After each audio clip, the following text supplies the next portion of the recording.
मोदी जी 18 घंटे काम करते हैं। मैं हाथ जोड़ती हूँ, मत करो 18 घंटे।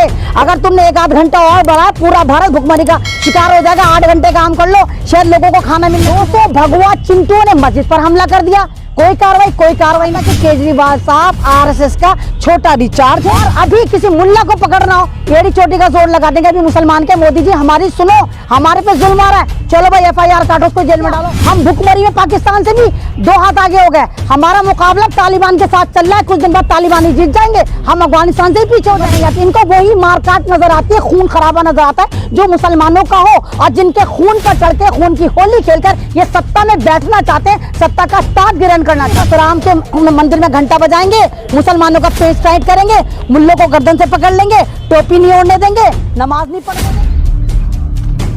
इनके पास एक मुसलमान है और मुसलमान के नाम पे इनके पास एक घृणा, नफरत आ जाती है कि बस इनको हर जगह मुसलमान का एंगल फिट करना है।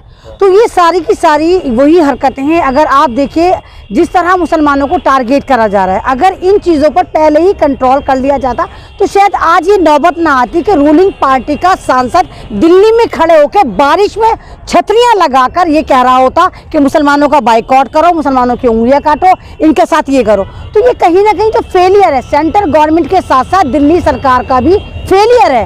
क्या आप बताइए, स्टेट तो केजरीवाल साहब की है, अगर केजरीवाल साहब की सरकार के अंदर या उनकी स्टेट के अंदर ऐसे नफरती चिंटू है जो पार्लियामेंट में तो नफरतें बखेरती हैं, वो पब्लिकली आके मुसलमानों को काटने की बात करते हैं, तो इससे ज्यादा चिंता का विषय हो ही नहीं सकता। ये केजरीवाल साहब वही हैं जो ये कहते हैं, हर बात पर कहते हैं पुलिस मेरे हाथ में नहीं है, लेकिन जब किसी मुसलमान पर FIR करानी होती है सबसे पहले बढ़ चढ़कर ये हिस्सा लेते हैं। उसका उदाहरण आपको याद होगा, मरकजी निजामुद्दीन, वहां पर किस तरह इन्होंने ड्रामे करे थे, किस तरह ये डेटे देते थे, किस तरह कोरोना का जिम्मेदार ठहराया था मुसलमानों को, तबलीगी जमात को। तो केजरीवाल का तो दोहरा रोल है। अब केजरीवाल एक फंडा लेकर आए, कहते हैं कि मैं तो हनुमान भक्त हूँ। तो आपसे किसने पूछा, किसने कहा कि आप हनुमान भक्त नहीं है? किसने पूछा? कहते भाई देवी देवताओं का अपमान बर्दाश्त नहीं करा जाएगा।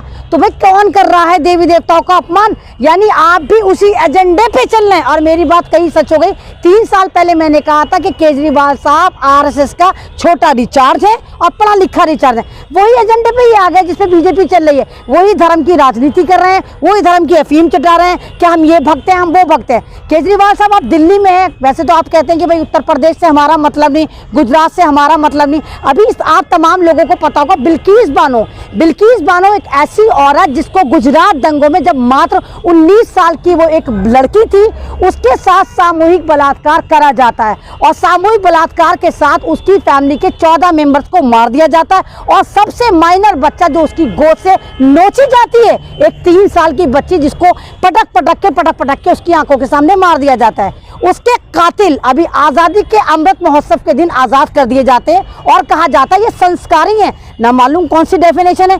केजरीवाल साहब आप तो गए हैं, आप तो गुजरात जीतने गए हैं, आपके मुंह में जबान नहीं है, आपने वहां बिल्किस का जिक्र नहीं करा, क्योंकि आपको पता है आप बिल्किस का जिक्र करेंगे तो हनुमान जो आपके दिल में है वो बाहर निकल कर आ जाएंगे, कह देंगे नहीं मैं यहाँ नहीं बसता, यहाँ तो इंसानियत बसती है। आप यही दिखा रहे हैं कि आपके देवी देवता नहीं चाहते कि आप इंसानियत की बात करें। अरे बिल्किस बानो गुजरात की थी, बेशक गुजरात में मुसलमानों के 5% वोट हैं, तो लेकिन क्या गुजरात का मुसलमान नहीं है? क्या बिल्किस बानो भारत की बेटी नहीं है? क्या बिल्किस बानो के हथियारों को, कातिलों को, रेपिस्टों को आप संस्कारी कह के रिलीज कर सकते हैं? तो ये बहुत से सवाल हैं जिनका जवाब जनता खोजना चाहती है और हम खोजना चाहते हैं और डिसाइड करना चाहते हैं कि केजरीवाल साहब आया आप हैं कौन? आप RSS के प्रमुख के रिश्तेदार हैं या आप वाकई दिल्ली के चीफ मिनिस्टर हैं? हम नहीं समझ पा रहे आप क्या हैं।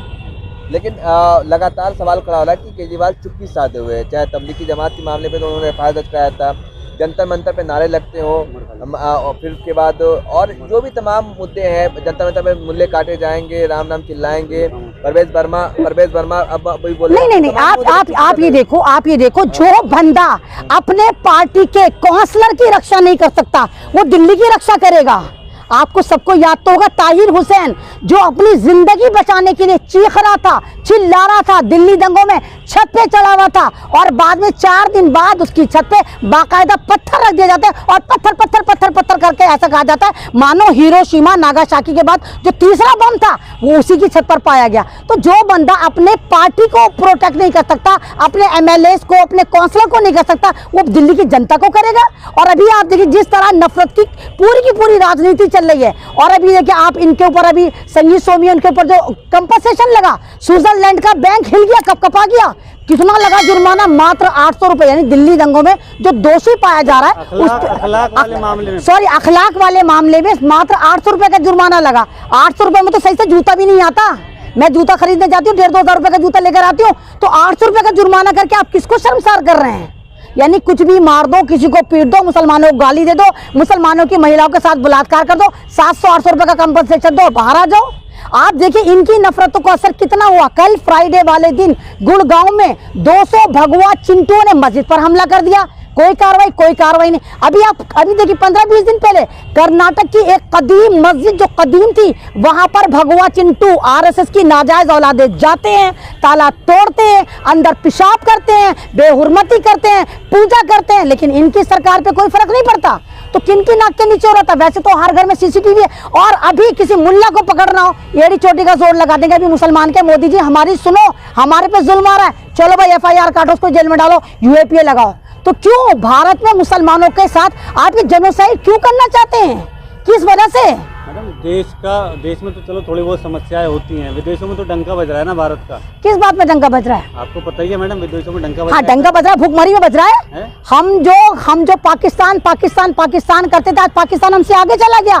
हम भूखमरी में पाकिस्तान से भी 2 हाथ आगे हो गए। हमारा मुकाबला तालिबान के साथ चल रहा है, कुछ दिन बाद तालिबान ही जीत जाएंगे, हम अफगानिस्तान से ही पीछे हो जाएंगे। तो जिसको आप विश्व गुरु बनाने चले थे, भूखमंगा देश बना दिया। मोदी जी 18 घंटे काम करते हैं, मैं हाथ जोड़ती हूँ, मत करो 18 घंटे। अगर तुमने 1-8 घंटा और बढ़ाया, पूरा भारत भुखमरी का शिकार हो जाएगा। 8 घंटे काम कर लो, शायद लोगों को खाना मिलना शुरू हो जाए। और लगातार जो बात तो आ रही है अरविंद केजरीवाल पे कि अरविंद केजरीवाल भी हिंदुत्व के नाव पे सवार हो गए हैं। गुजरात में जाते हैं वो कहते हैं कि मुझसे एक बूढ़ी माँ मिली थी, उन्होंने कहा कि भाई मैंने कहा कि अयोध्या में राम जी का दर्शन कराएंगे। वो तीर्थ यात्रा पर बुजुर्गों को लेकर जाते नहीं, तो ये नहीं, खरबूजे को देख के खरबूजा रंग बदलता है। उन्होंने देखा कि बीजेपी ने करा धरा कुछ नहीं है, इन्होंने सोशल मीडिया पर खाली हिंदुत्व की अफीम चटाई। हम यहाँ मंदिर बनाएंगे, हम वहाँ मंदिर बनाएंगे, यहाँ मुल्ले काटेंगे, यहाँ हिजाब नोचेंगे, हम यहाँ मुसलमानों को मारेंगे। तो केजरीवाल ने सोचा कि मैं पागल हूँ। अब देखिए जिसने दिल्ली से सब्सिडी वापस ले ली, ना 200 यूनिट किसी को मिलेंगे, ना पानी फ्री मिलेगा, अब सबसे वापस ले लिया। तो इनको लगा सबसे अच्छा एजेंडा वही तो इनके गुरुजी कर रहे हैं, जो पहले वाले पुराने बासमती चावल हैं नागपुर के मोदी जी। तो इनको लगा कि मुझे भी करना चाहिए, तो ये भी हिंदुत्व के रथ पे सवार हो गए। तो इनमें आपस में चल रहा है कि कौन ज्यादा हिंदुत्व को प्रमोट करे और कौन ज्यादा मुल्लों की ऐसी तैसी मारे। अच्छा, तो मतलब क्या वो समझ चुके हैं कि मुसलमान लाचार, बेबस और मजबूर हो चुका है? नहीं, तो वो समझ, उनको पता है कि भारत की राजनीति में मुसलमान एक चुग्गा है। मुसलमान एक ऐसी हैंडीकैप कम्युनिटी है, जब इलेक्शन होती है सारी पार्टियां लल्ला बना के झुलाने आ जाती हैं, और जब इलेक्शन हो जाता है फिर छोड़ देती है रेंगने के लिए। तो मुसलमान का रोल बिल्कुल ऐसा ही है, जैसे आप खाने में दाल में हींग का तड़का मारते हैं ना, जायका आता है। तो मुसलमान बिल्कुल भारत में ऐसा ही है, नमक के मानंद है कि बिना मुसलमान के कोई भी पार्टी पॉलिटिक्स कर ही नहीं सकती, और बाद में कहती है मुल्लों के से हार है। मतलब सवाल ये है कि केजरीवाल की ये चुप्पी, मुसलमानों के मुद्दे पर हमेशा ये चुप्पी, चाहे हिजाब हो, नकाब हो, दिल्ली दंगा हो, हर तमाम मुद्दे पे ये चुप्पी साधे रहे हुए, क्या मुसलमानों ने जिस उम्मीद के साथ वोट किया था, क्या उस पर खरे नहीं उतरे? बिल्कुल खरे नहीं उतरा। मुसलमान तो बेवकूफ़ होता है। मुसलमान के सामने कोई भी सरकार को गाली दे दे, मोदी जी को बैंड बजा दे, हाय उसको खलीफा बना के चूमना चाट रहे जाते, चाहे वो आरएसएस की नाजायज औलाद ही हो। तो ये केजरीवाल को ख्वाब आने लगे, सुहाने ख्वाब। उनको लगता है कि मोदी जी की जगह मैं बैठूंगा 24 में। तो ख्वाब देखना तो कंट्रोल थोड़े, कोई भी ख्वाब देख सकता है। शेख चिल्ली तो कोई भी बन सकता है, मैं बन जाऊँ वो आप बन जाओ। तो ये ख्वाब देख रहे हैं, सुहाने ख्वाब। इन सुहाने ख्वाब में इनको कहीं मुसलमान नजर नहीं आता, इनको इंसानियत नजर नहीं आती, इनको वही मारकाट नजर आती है, खून खराबा नजर आता है जो मुसलमानों का हो, और जिनके खून पर चढ़ के खून की होली खेलकर ये सत्ता में बैठना चाहते हैं, सत्ता का ताज ग्रहण करना चाहते हैं। अच्छा, ये ऐसा भी कहा गया था कि भाई कि 2020 के चुनाव में महिलाओं ने, शाहीन बाग की महिलाओं ने रोजे रखे थे, रोजे। अच्छा, रोजे रखे थे। रोजों का समर कितनी जल्दी मिला था? केजरीवाल ने दिल्ली दंगे करवाए थे और कहा था जाओ दिल्ली की जनता, पानी फ्री, बिजली फ्री के साथ जाओ, तुम्हारा खून भी फ्री करा। हजारों मुसलमान कटवाए थे केजरीवाल साहब ने, रोजे का तुम्हें नजराना दिया था। तो जाहिर सी बात है आप ऐसे लोगों पर यकीन करेंगे। मुसलमान औरतों ने तमाम शाहीन बाग, जितने भी शाहीन बाग थे दिल्ली में, तमाम औरतें वहां पर रोजे रख रही थी। अल्लाह हमारा खलीफा केजरीवाल जीत जाए, यही आ जाए। रिजल्ट क्या निकला? केजरीवाल ने आते ही तुम्हें रोअफ़ज़ा पिलाया था, खून का रोअफ़ज़ा दिल्ली दंगों के नाम पर, सबको करवाया था खून की होली से। तो ये सब चीजें, कोई मुसलमानों का हमदर्द नहीं है, बहुत कम है। मुसलमानों को खुद सोचना पड़ेगा वो किस तरफ जा रहे हैं। अच्छा, और कांग्रेस को लेकर क्या देखती हैं आप? देखिए, भारत जोड़ो यात्रा चल रही है, मेरे ख्याल से तो शायद कांग्रेस को भी नहीं पता था कि ये इतनी कामयाब होगी।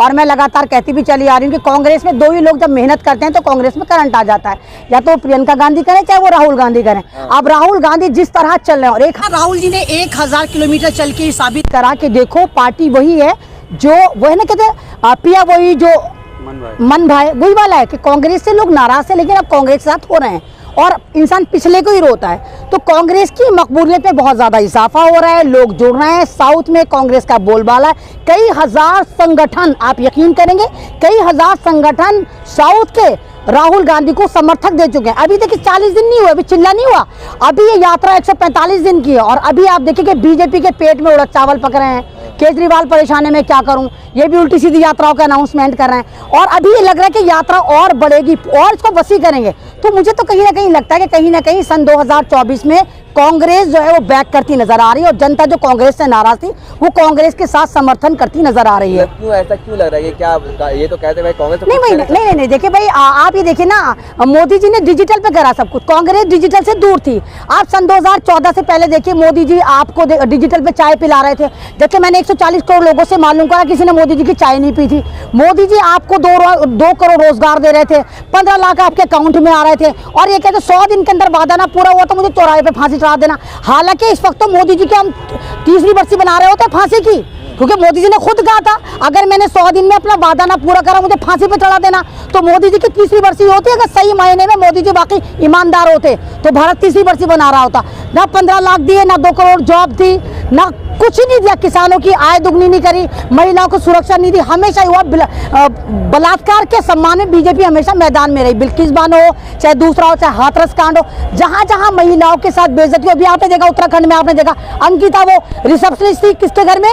बीजेपी के बहुत बड़े नेता के घर में, उसको देह परिवार में कर दिया। जब उसने मना कर दिया तो उसको जान से मार के फेंक दिया। तो बीजेपी एक ऐसी पार्टी है जो हर तरह से कैप्चर कर रही है और जो बेवकूफ मेरे सीधे साधे भोले भाले हिंदू हैं उनको धर्म की अफीम चटा रही है कि नहीं बस राम के मंदिर में घंटा बजाएंगे, मुसलमानों का पेच टाइट करेंगे, मुल्लों को गर्दन से पकड़ लेंगे, टोपी नहीं ओढ़ने देंगे, नमाज नहीं पढ़ने देंगे। लेकिन पेट खाना मांगता है। भारत की जनता को पता चल गया कि घंटे बजा के कुछ नहीं होना का, राम मंदिर से कुछ नहीं होना का, काशी से कुछ नहीं होना का। पेट को खाना चाहिए और युवा को रोजगार चाहिए, महिला को सम्मान चाहिए और पत्रकार को इज्जत चाहिए। तो इन तमाम चीज़ों का जो नैरेटिव सेट हुआ वो तमाम का तमाम जो कांग्रेस ने यात्रा शुरू करी वो तमाम पॉजिटिव रिजल्ट आने शुरू होगा। और अब बीजेपी बहुत ज़्यादा परेशान है। अब ये सारा भ्रम पैदा करे, गुजरात में हम आ रहे हैं, वहाँ पर ये आ रहा है, आ कहीं नहीं रहा, झंडू बाम आ रहा है।